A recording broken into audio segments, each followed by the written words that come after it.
Viewers कैसे हैं आप सब। उम्मीद करता हूँ कि आप सब खैरियत से होंगे। अच्छा, कुछ क्वेश्चंस हैं जो मैं इस बच्ची से करूँगा, उर्दू में करूँगा तो ये आंसर रिस्पॉन्स इंग्लिश में करेगी।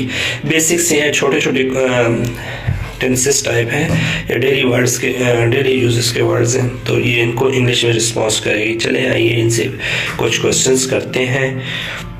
दोबारा कोशिश करो, इसको इंग्लिश में करके बताएं। गुड। खुश हो जाओ। Be happy. गुड। हरकत मत करो। Don't move. गुड। मेरी तरफ देखो। Look at me. गुड। यहाँ देखो। Look here. गुड। ये लो। Take it. गुड। और कुछ। Anything else? गुड। क्या हुआ। What happened? गुड। ये क्या है। What is this? इसे पकड़ो। Hold it. Hold this. Good. जाओ खेलो। Go and play. अल्लाह हाफिज कह दो। Say Allah please. कभी भी नहीं। Never. इसे साफ करो। Clean it. और कुछ भी नहीं। Nothing else. जाग जाओ। Wake up. नहा लो। Take bath. Good. Now I have to go now.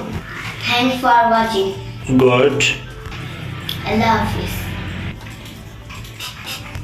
तो व्यूअर्स, अगर आपको ये वीडियो अच्छी लगी हो तो इसी तरह की आपको डेली बेसिस पे न्यूज़ वर्ड्स को मिले हो तो हमारे चैनल को सब्सक्राइब करना ना भूलें।